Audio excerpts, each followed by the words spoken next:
ಯೇಸುವಿಗೆ ಸ್ತೋತ್ರ. ಇಂದು 10 ಆಗಸ್ಟ್ 2026. ಎಲ್ಲರಿಗೂ ಸುಪ್ರಭಾತ. ಈ ದಿನದ ಧ್ಯಾನ ಭಾಗ ಇಬ್ರಿಯರಿಗೆ ಬರೆದ ಪತ್ರಿಕೆ 9ನೇ ಅಧ್ಯಾಯ 23ರಿಂದ 27 ವಾಕ್ಯ. 23ನೇ ವಾಕ್ಯ.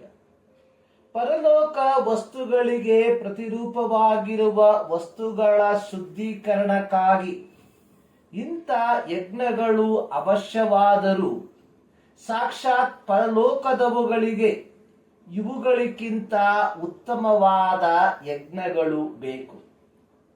ಇಬ್ರಿಯ ಗ್ರಂಥಕರ್ತವು ಮೆಸ್ಸಿಯನ ಮರಣಕ್ಕೆ ಕೊಡುತ್ತಿರುವ ಮೂರನೆಯ ಮತ್ತು ಕೊನೆಯ ಕಾರಣ ನ್ಯಾಯ ತೀರ್ಪು ಬದಲಿಯಾಗಿ ಯಜ್ಞವನ್ನು ಬಯಸುತ್ತದೆ.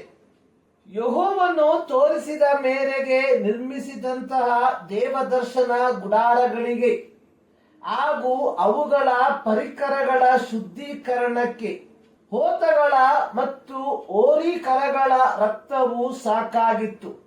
ಹಾಗೂ ದೋಷ ಪರಿಹಾರಕ ಮಹಾದಿನದಂದು ಮಹಾಯಾಜಕನಾದವನು ದೋಷ ಪರಿಹಾರಕದ ಹೋತವನ್ನು ಸಮರ್ಪಿಸಿ ಅದರ ರಕ್ತದಲ್ಲಿ ಸ್ವಲ್ಪ ಭಾಗವನ್ನು ತೆಗೆದುಕೊಂಡು ಅತಿ ಪರಿಶುದ್ಧ ಸ್ಥಳವನ್ನು ಪ್ರವೇಶಿಸಿ ತನ್ನ ಬೆರಳುಗಳನ್ನು ಆ ರಕ್ತದಲ್ಲಿ ಅದ್ದಿ ಕೃಪಾಸನದ ಎದುರಾಗಿ 7 ಬಾರಿ ಚಿಮುಕಿಸುವಾಗ ಇಸ್ರಾಯೇಲ್ಯರಿಗೆ ಅವರು ಮಾಡಿದ ನಾನಾ ವಿಧವಾದ ಅಪರಾಧ ದ್ರೋಹಗಳಿಂದ ಅವರಿಗೆ ಮುಕ್ತಿಯು ಸಿಕ್ಕಿ ಅವರು ಶುದ್ಧರಾಗುತ್ತಿದ್ದರು.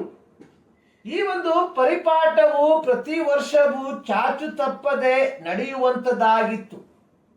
ಆದರೆ ಮಸ್ಸಿಯನು ಅಂದರೆ ಯೇಸು ಕ್ರಿಸ್ತನು ಶ್ರೇಷ್ಠ ಮಹಾಯಾಜಕನಾಗಿ ಕೈಯಿಂದ ಕಟ್ಟಲ್ಪಡದಂತ ಅಂದರೆ ಈ ಸೃಷ್ಟಿಗೆ ಸಂಬಂಧಪಡದ ಪರಲೋಕವೆಂಬ ದೇವದರ್ಶನ ಗುಡಾರದಲ್ಲಿ ಸೇವೆ ಮಾಡುತ್ತಿರಲಾಗಿ ದೇವರ ಸೃಷ್ಟಿಗಳಾದ ಹೋತಗಳ ಮತ್ತು ಹೋರಿಕರಗಳ ರಕ್ತವನ್ನು ತೆಗೆದುಕೊಳ್ಳದೆ ಉತ್ತಮವಾದ ಅಂದರೆ ತನ್ನ ಸ್ವಂತ ರಕ್ತವನ್ನು ತಕ್ಕೊಂಡು ಮನುಕುಲದ ಪಾಪಗಳಿಗೆ ಪರಿಹಾರವನ್ನು ಕಲ್ಪಿಸಿದನು.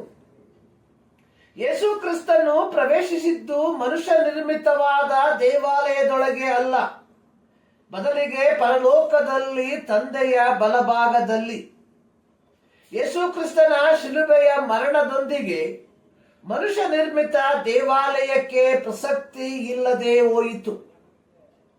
ಯೇಸು ಶಿಲುಬೆಯ ಮೇಲೆ ಪ್ರಾಣ ಬಿಟ್ಟ ತರುವಾಯ ದೇವಾಲಯದ ತೆರೆಯು ಮೇಲಿಂದ ಕೆಳಗಿನವರೆಗೂ ಹರಿದು 2 ಭಾಗವಾಯಿತು. ಅಂದಿನಿಂದ ದೇವರ ಕೃಪಾಸನದ ಮುಂದೆ ಹೋಗುವುದಕ್ಕೆ ಮನುಕುಲಕ್ಕೆ ಆಸ್ಪದವಾಯಿತು. ಯೇಸು ಕ್ರಿಸ್ತನು ಜಡಾವತಾರವನ್ನು ತಾಳಿ ಬಂದದ್ದು ಮನುಕುಲದ ಪಾಪ ಪರಿಹಾರಕ್ಕಾಗಿ ಆಗಿದ್ದರೆ ಆತನು 2ನೇ ಬಾರಿ ಬರುವಂತದ್ದು ನ್ಯಾಯ ತೀರ್ಪಿಗಾಗಿ. ಕ್ರೈಸ್ತರಾದ ನಾವುಗಳು ಯೇಸು ಕ್ರಿಸ್ತನ ಐಹಿಕ ಜನನದ ಮೂಲಕ ಪಾಪ ಪರಿಹಾರವನ್ನು ಹೊಂದಿ ದೇವರ ಮಕ್ಕಳಾಗಿರಲಾಗಿ ಆತನು ರಾಜಾದಿರಾಜನಾಗಿ ತಿರುಗಿ ಬರುವಾಗ ನಿತ್ಯ ಜೀವವನ್ನು ಹೊಂದಿಕೊಳ್ಳುವ ಗುಂಪಿಗೆ ಸೇರಿದವರಾಗಿ ಬಾಳ್ವೆ ಮಾಡುವವರಾಗಿದ್ದೇವ ಎಂಬುದನ್ನು ಒಮ್ಮೆ ಯೋಚಿಸಬೇಕಾಗಿದೆ. ಈ ಮುಂಜಾನೆಯಲ್ಲಿ ಸರ್ವಶಕ್ತನಾದ ದೇವರು ಈ ಅಧ್ಯಯನದ ಮೂಲಕ ನಿಮ್ಮನ್ನು ಆಶೀರ್ವದಿಸಲಿ.